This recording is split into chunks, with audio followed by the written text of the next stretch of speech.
I'm Joe Templin, author of the Amazon Kindle #1 new release, Everyday Excellence and Human Swiss Army Knife. This is the Human Kaizen Podcast, a conversation with interesting individuals that embody excellence and can help you be better today. The Human Kaizen Podcast is sponsored by Gateway Financial Advisors. Gateway Financial Advisors has been around for decades. They've been there through good times and bad times, and no matter what's going on with the economy, they can be there to help you. Reach on out to them. My guest today, this is going to be awesome. I've been looking forward to this. She's originally from New Jersey, but now lives in Toronto.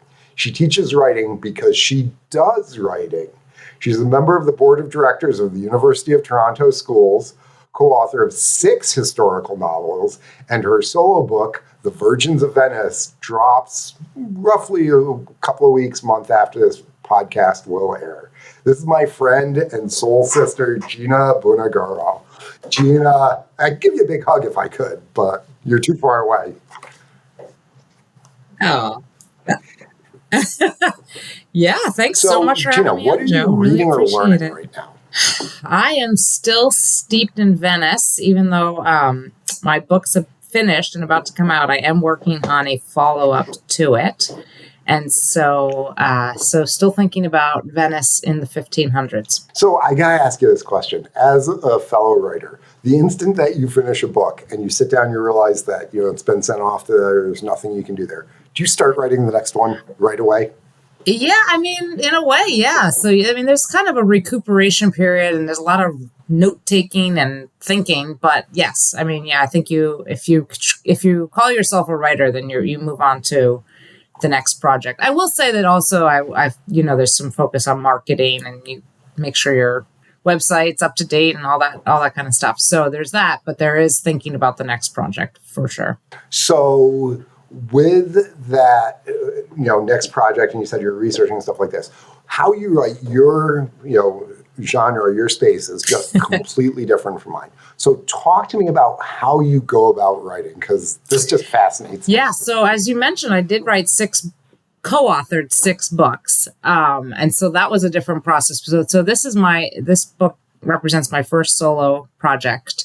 And so in terms of that, it's when you write historical fiction, you have to really immerse yourself in the time period so that you can write about it fluidly, and if you write about now, there's no effort to that, but you have to think about all the things, what they're wearing, what they're eating, where they're walking around, what buildings were there at that time versus a contemporary map. So you have to really immerse yourself in the research, and then you write. And I find I write and then I research and I write and then I research because there's, stumbling blocks, small and large.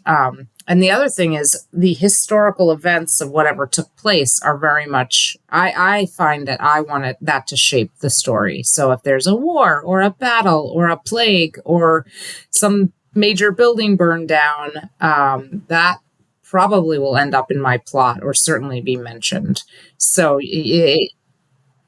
and the fact that you mentioned those specific things means that they're probably in either the previous book or the next book, right? You have to know when there wasn't a plague, because if there was a plague, then you need to mention it. So exactly. And so in the book that The Virgins of Venice, it's very much set against the backdrop of a war that no one remembers. It's called the War of the League of Cambrai, and it was fought by what they called the warrior Pope, Julius II, who is very famous for hiring Michelangelo to paint the ceiling of the Sistine Chapel and really having an arts renaissance in Rome.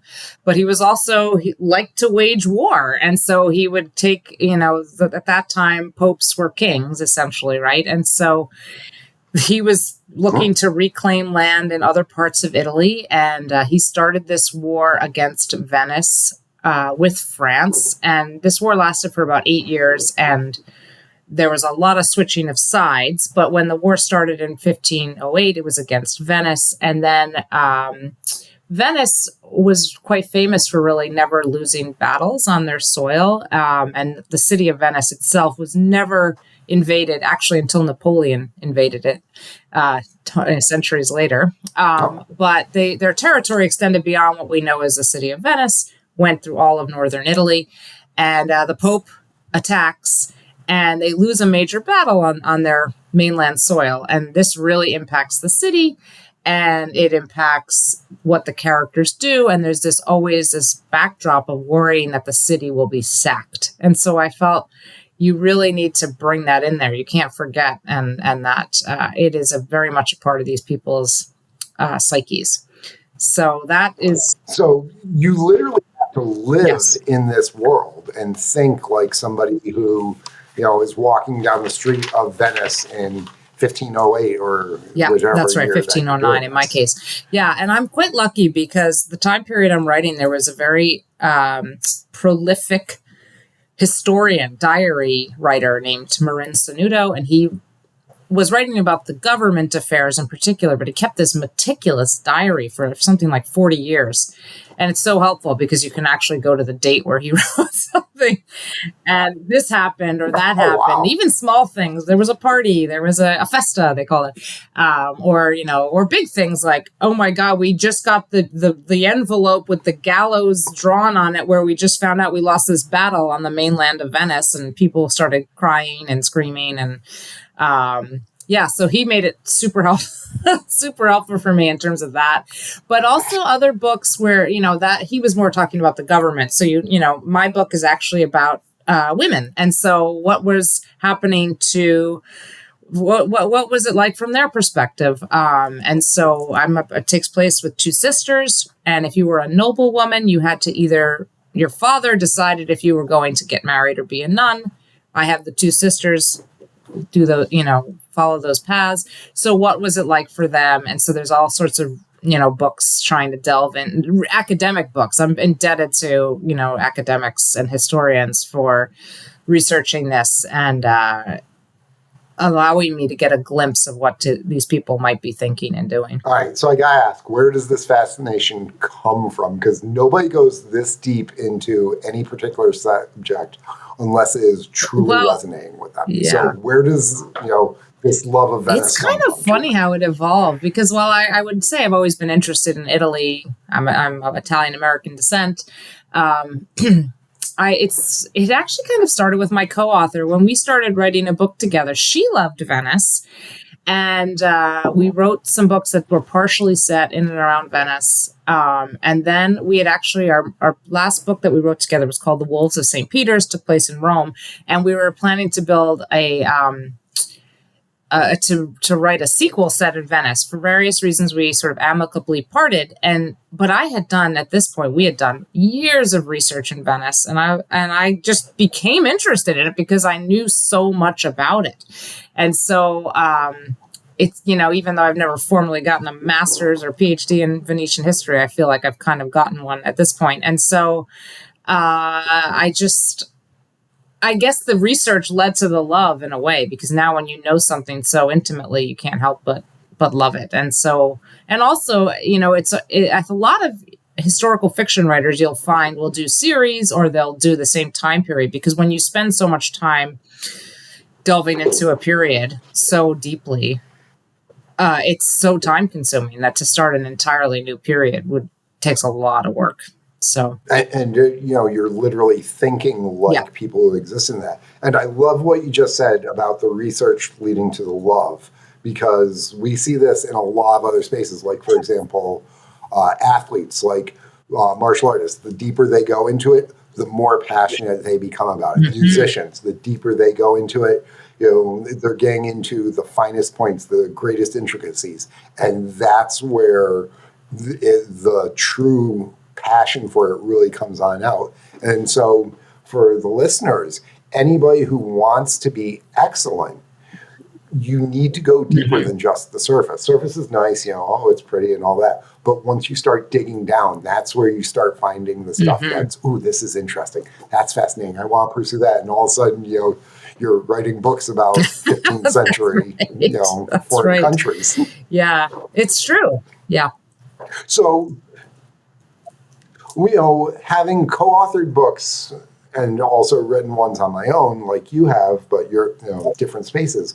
What is the process like trying to co-author where you're creating within this world? It's like, my books are like business books. Okay, so you're an SME, a subject matter expert on this, and you can tell throughout the books who's writing what because it's meant to, have that spin.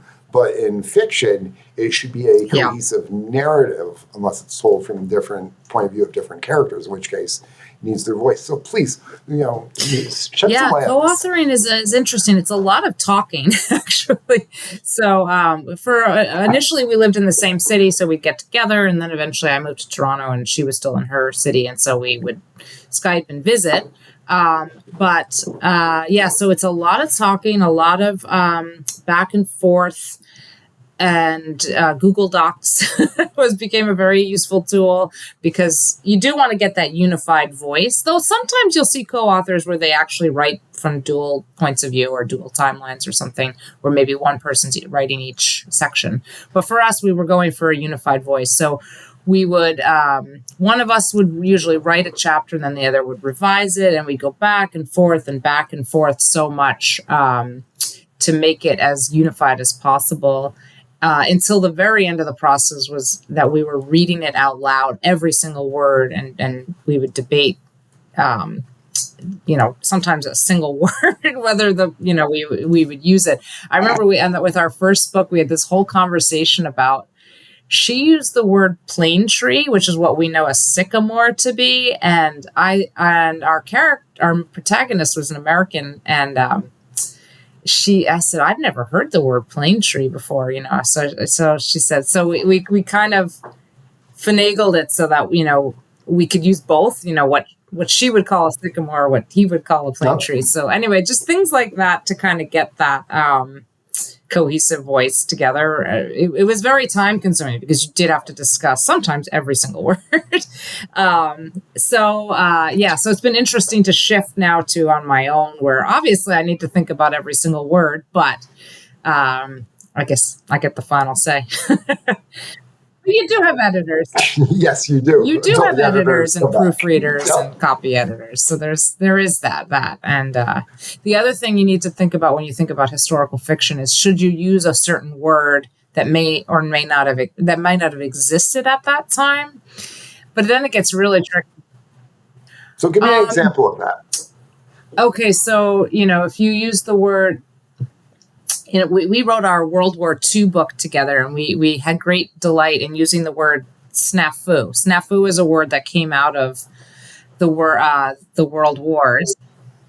Situation normal. Yeah, exactly. And so up. That's a great word. But I could never use that in 1509 Venice.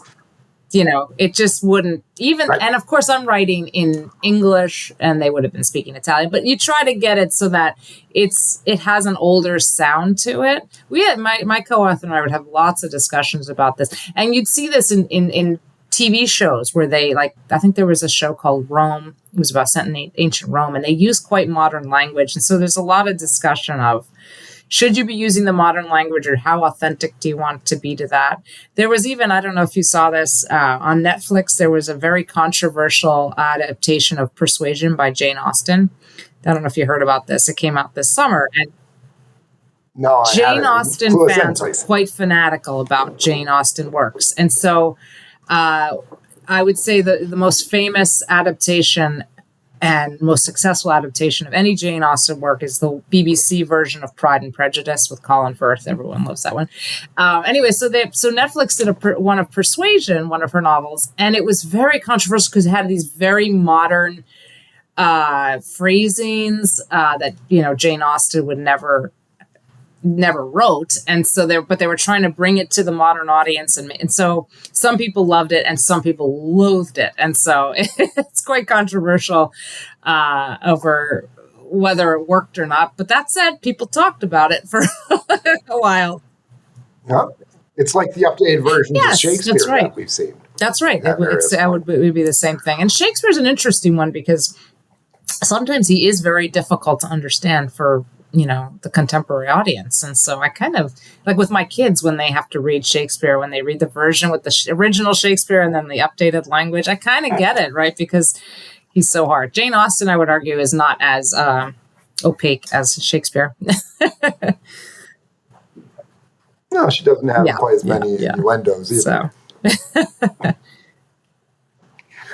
Cool. So, you're writing these books, you've got it on out. So for people who haven't written a book before, what's it like in terms of concept, so the very start and also the very end? Because in the middle is, hard work, staying down every day, crunching through it, researching on it. But I want to focus on literally the book ends, where the idea comes from, and then what's it like when you put the last words? Well, when I start a book, I like to have the entire arc of the story. I like to know where it's going to end, even if I don't know exactly how I'll get there. I find that very helpful to start the book knowing somewhat what the end will be. So that's a very important part of it. As again, if you're writing historical fiction, you do need to do that research. I mean, I don't think you can even really, you can have an idea, but you have to do the research before you can really get into it, because I don't know if you could really write a word or just a paragraph otherwise. Now, that wouldn't be true if you were writing a book, a different kind of fiction book. But if you were to write even, say, like a mystery, you need to know what the end's going to be, because you're going to be planting all the clues along the way.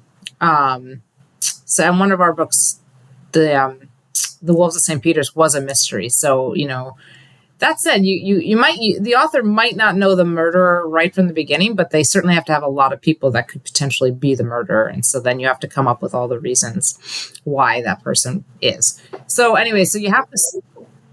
So writing fiction sounds like it's almost a road trip. Yeah. You know where you're starting. You know where you want to get to. You have a general plan you start figuring out, but you're ready for the detours and, oh, look, the world's biggest ball of string and things like that. Yeah.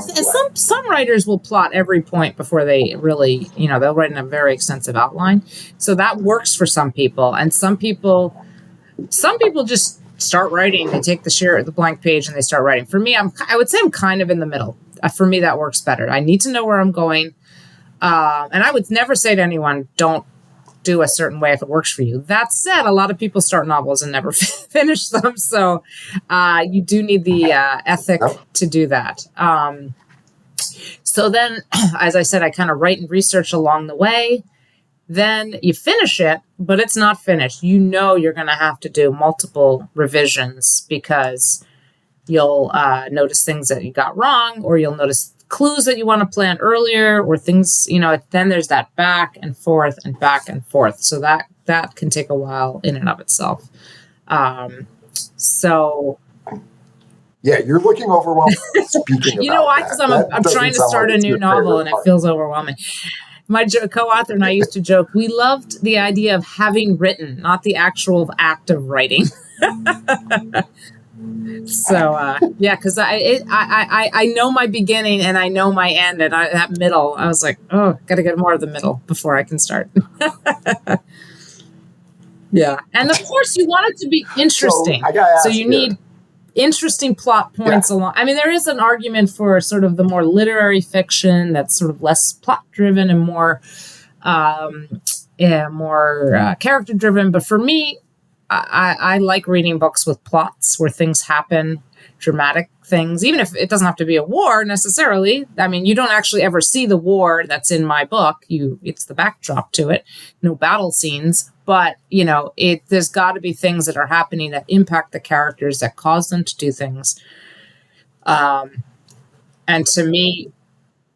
Well, that gives texture. That gives, as you said, the background, the lighting, that, it's what they are feeling throughout the entire novel. And so it influences them and creates a new dynamic that, with a different backdrop, would influence and the characters should be changed by the end of the novel in some way.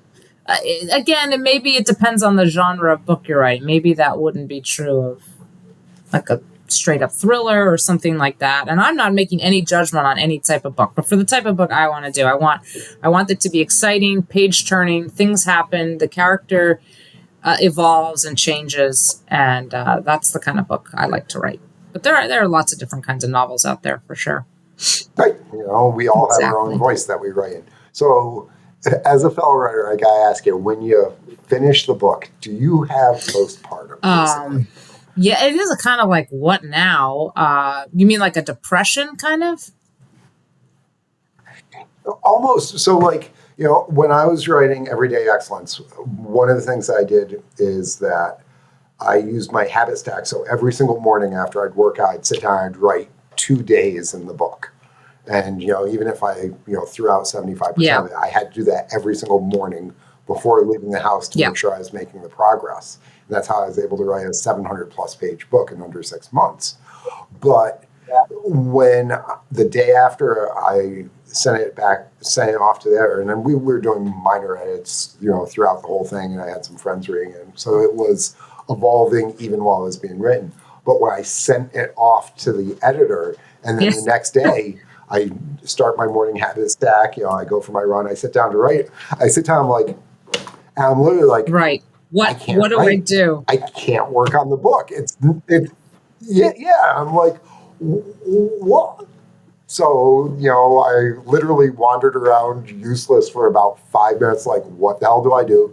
And then I pulled out the book that I was working on previously that I had shelved, and I started working on that just to maintain the habit and have something to do.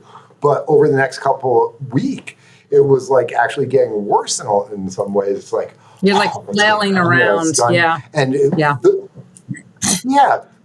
so it's the only thing that I, as a guide, having never born a child, can compare it to is there's something called a Ragnover. After you do a Ragnar, which is a huge race, it takes all weekend. You're typically staying in the van with your friends. You get Stockholm syndrome. You do weird things and all that. But like a day or two later, you're like, I can sleep in my own bed. Where are people? And so you've got this, confusion and sense of loss afterwards, loss of purpose. It's true. Yeah. I think I do feel that to some degree. Maybe not as extreme as you're explaining for yourself, but I do feel you feel a little lost. You feel a little flail. I feel like I've been flailing with this next book for a while, and I think I've hit on why I was flailing, which is I was writing from the wrong character's point of view, and so or like imagining the book from the wrong character's point of view. But I did love my characters. I love them. They had from Virgins of Venice. I felt like they become people I knew. And so it's like, and now they're done. But now I'm going to be writing a book that will have them again. So maybe I don't feel as extreme. I can go back and see my friends, but there'll be change. There'll be new things that happen to them. And I do think I'm going to write.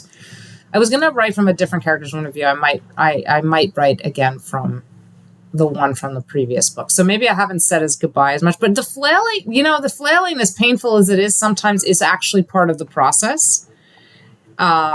Even though it's not fun and you don't feel like you're like, even I was putting an outline together and I was writing a few chapters of this new book and I was sending it off for a grant.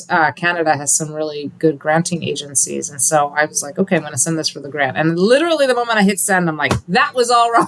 All wrong. I think I know why, but I needed to do it. You know what I mean? Even though it was painful and I was forcing it for the deadline, but I realized, okay, that actually, even though it feels like wasted time, it wasn't actually at all wasted time because now I think I have more clarity with what I want to do. And,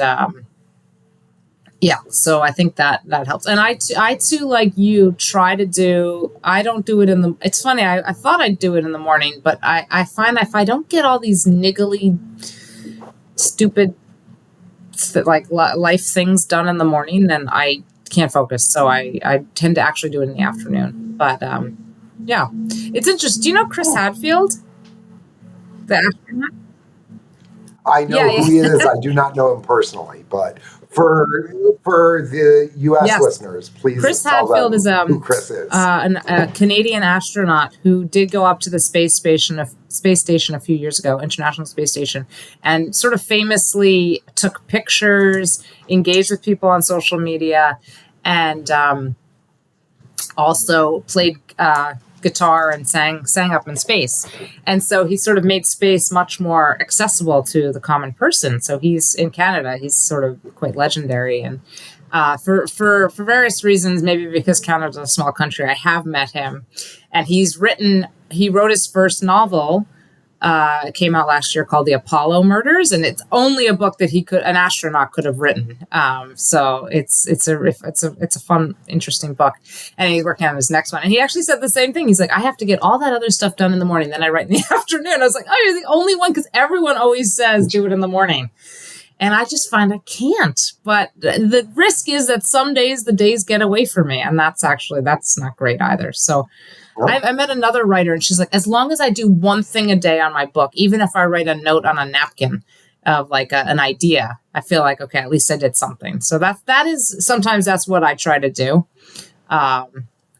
So it's not a perfect system, but it works for me. That's what I found. A lot of these like self-help books are like, do this, do that. This is what you need to. I'm like, well, maybe, but or diets, even like diets. Like, should you do paleo? Should you do, whatever?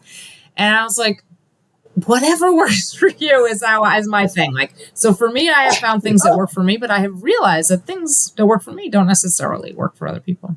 So what are some of the things that work for you in terms of moving forward, not just like with the books, but, life itself, as you said, that my listeners might be able to glom onto and take and utilize to help themselves become better? I think tenacity, frankly, is what you need. So, and patience and some stoicism. Sometimes I find... So let's talk about those three things. So tenacity, patience, and stoicism. So when I'm writing that down too for myself.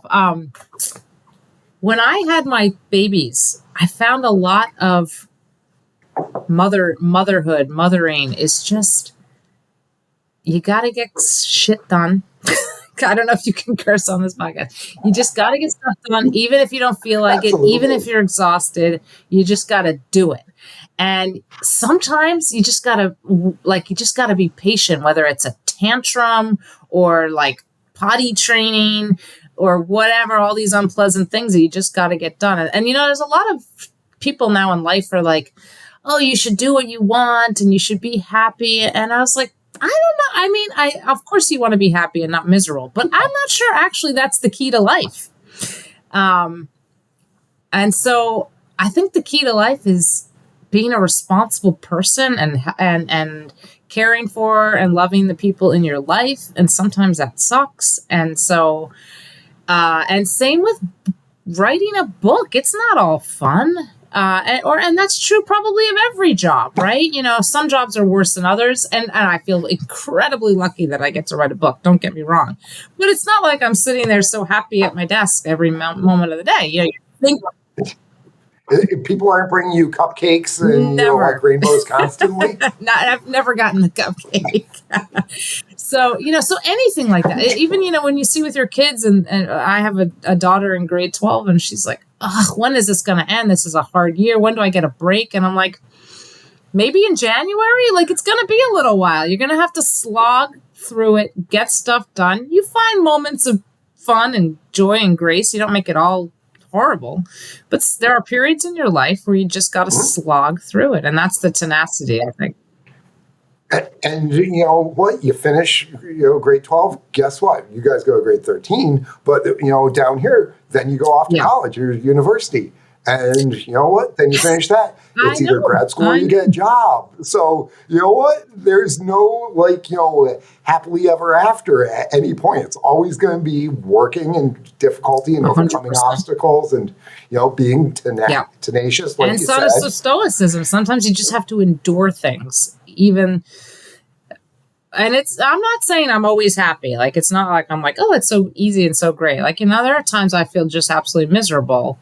But, as you get older, you're like, okay, this too shall pass eventually. And so, so I think there's this kind of cult of happiness. It's kind of, a little dangerous, I think. And then I'm worried about what we're teaching our children about work ethic, because I do think it should be like, oh, if it doesn't come easy, then forget about it. And so, no, it's practice. I remember reading this wonderful memoir type book by Madeleine L'Engle, who wrote A Wrinkle in Time. And she's like, just like a musician must sit down and play their instrument for whatever amount of time per day, I need to just literally have my either writing or typing. My fingers need to practice, because that is how you actually get better at writing. I would also argue with writing in particular, and maybe this would be true of music, you need to read. Just like in music, you probably need to listen to a lot of music. Like, you need to read. If you want to be a writer, you must read a lot. I'm not just fiction, though obviously a lot of fiction, but I read tons of nonfiction too. And even, news and magazines. I try to bring in that contemporary modern feel, because as I mentioned, I think they're feeling things that we would be, if you're in Ukraine right now and there's a war, you're thinking a lot of what my characters in 1509 were thinking, 100%, I'm sure. That human emotion is sustained over time. Yeah. So anyway, I think I've digressed slightly. No, we go off on tangents. Eventually we'll come on back. So, conversations like this, we're ultimately trying to get someplace, but, there's all these little side paths and all this. And it's the journey where the interesting things are. Like you were talking about when we were talking about writing, you start here and you want to end up here and you have your story arc. But you know what? We wandered down this cool little street down here and we found this little shop and had a discussion with the shop owner or whatever. And that happens in the novels, and it enriches the backstory and the life. And there might be something that's found in that shop that's important down the road, just like in Harry Potter when they go down to Diagon Alley. You know what? Those are important things in terms of the grand story. And as Steve Jobs says, you can't connect the dots. Oh, so true. It's only looking back. So true. Hindsight is always 20/20. Yep. So, excuse me. So, one of the things that I talk about in my book, and I talk to my kids because I've got 3 boys, and they're mini versions of me in a lot of ways. And having known me at 15 years old, you know how horrific that can be. So life is like a video game, and you're trying to, get to the castle, and you want to beat the boss and, save the princess, get the chest of gold and all that. But to do that, you can't just go straight there. There's always going to be these little side quests where you go into the end and you talk to the weird old man and they give you some insight, or you take a side job to make some gold so that you can afford the armor, or you go and rest in this one place for a couple of days, like the Fellowship of the Ring had to do on their journey. So there's these different little side quests along the way. And if you're taking something from each one of those, it's not wasted time. I mean, you submitted that stuff and you're like, oh yeah, this is not right. This is not what I want. But is that wasted effort, or is that exploring a way and getting a better understanding of the situation from a perspective, so that even if you don't necessarily utilize that, it makes the overall work better? Definitely. I think, for me, it's not wasted time. Even, again, everything in moderation, but, watching a TV series, I often find that's not wasted time. I mean, I tend to focus on historical dramas, in my TV viewing. So, but, you learn, especially things that are, being produced now and very recently, it's really good quality television, and you see tension, plotting, things that, and you notice a tight script. So for me, I feel like that's not wasted time. I don't play video games, but I can see that to an extent, though. I think life's not like a video game, because unless the end of the game is when you die. Because And you only That's get one right. life. That's You right. can't I think respawn. that's where maybe the analogy departs, because I think kids now are like, oh yeah, I got that level, I'm done, and so, but that's not, again, life is a little messier than that. And so I don't know if video games would be a waste of time. Probably not in moderation, but I think there is a lot of lack of moderation when it comes to video games. Maybe social media is a complete waste of time. I don't know. It might be. Yeah. It Well, that's depends how true. you utilize it too, because I mean, if you're using it for quick hits of Yeah.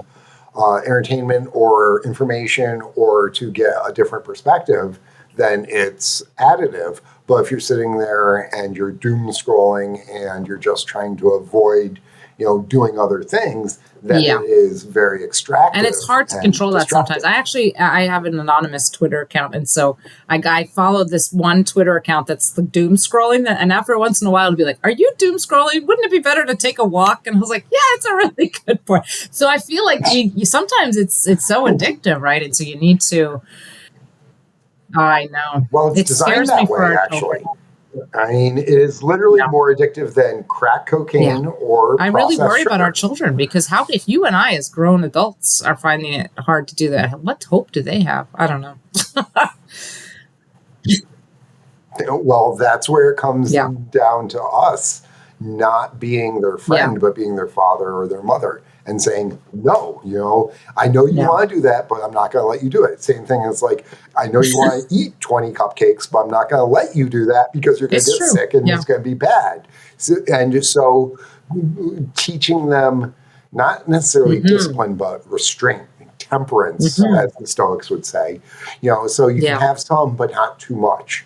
And so they learn to moderate themselves. And that's part of, when they're teenagers and the hormones are going wild and, they're just, all teenagers are crazy.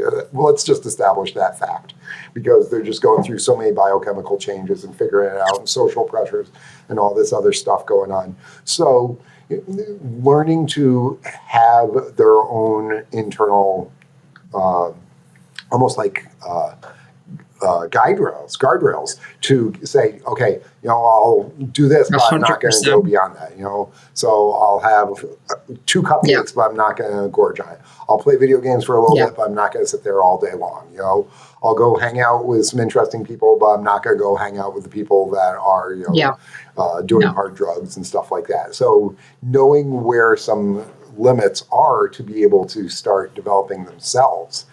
And this is interesting having this conversation because our kids are the same age. And Toronto literally is a different country problems. than growing Same up in parenting Ballston problems. Spa. Same problems. Yeah, so our 17-year-olds have more in common than I have in common with the 15-year-old kid across the street. Do you know, you'll find this interesting. They've done studies on like MRIs of brains, and there's this one study where like the assistant was supposed to separate the brains of the images of the brain images of psychopaths from not psychopaths. But the researcher said, make sure you pay attention to age, because if it's a teenager, they'll look like a psychopath. Isn't that incredible? Absolutely. Yeah, I thought that was. And so the question is, as they're forming their personalities, how do we make sure that they form into good young men and women and contributors to society, as opposed to being people that are just going to be takers or narcissists, because we've seen a growth in narcissism because of social media feeding into it and all these other things. So that's a really interesting conversation around it. One of the things, I was talking with a friend a couple of weeks ago, and he observed that the people that you make friends with in your high school years, so basically 13 through 17, 18, are going to influence you, and the most like you're going to keep in contact with for most of your life. So who you are around in that 5-year time range has the greatest Wow. influence on the rest of your life on average. That's of really any interesting. thing. So I look at, the people who I hung out with in that age range, which, ladies and gentlemen, actually includes Gina. We've known each other that long. But like my best friend from high school, some of the guys from my volleyball team, and some of the people I did martial arts with, and a couple of my fraternity brothers, 25, 30, 40 years later, you can see how those influences impact them. So as a parent, one of our greatest challenges is making sure that our kids are around people that are going to be additive to them. Yeah, it's really interesting. I would have thought it would extend into university, but maybe not everyone goes to university, so maybe that's the And I think it does extend to university, but like by the time that you're in your senior pretty year, formed. you've already been pigeonholed, especially if you're going into a discipline. So like as a physicist, by the start of my sophomore year, I was in classes other than my non-core curriculum stuff with just other physicists. So you were like along that path with those people by the end of your freshman year. And if you go into a fraternity or a sorority, that becomes the people that you're interacting with the most and living with. If you're on a sports team, that becomes your world. So within, I'd say 6 months of the start of university. Well, that's true. I guess it's more experimental in the high school years. You're experimenting more. You're trying on different hats kind of thing. And then it gets a little more solidified when you're late teens, early 20s. And they say the human brain develops until age 25, which is interesting. And so that's one of the reasons why I tell people that your teens and your 20s is where you're finding the things that resonate with you. And then from that point forward, that's when you should be building expertise and deep diving on it and building your skill sets around that. So that way, from the time that you're like 25-ish up to about 40, you're developing expertise within those things that you really love, and because that allows you to move from expertise to true mastery because there's that passion around it. And then from that point forward, that's where you're truly performing. That's interesting because I think I haven't really thought of it beyond like 25. So yeah, that makes a lot of sense. And obviously these are just guideline numbers. It's not like it's got to be the day you turn 25, you're moving to, or 40, you're moving to mastery. But yeah, like roughly. Yeah, that's interesting. It's really interesting. Where do you think the future of work's going to go with, there's talking about how people are not going to have to work. And I think, that's true. And we are still working. But yeah, because I feel like work is purpose. And it doesn't have to be paying work. I'm not saying it, but like parenting, that raising a family, that's for sure work. Or taking care of elderly people in your life, that can be work too. But I feel like if we don't have that purpose, I don't think we're going to have a very happy society. Then you just sit there in hedonism, and there's no drive, there's no challenge.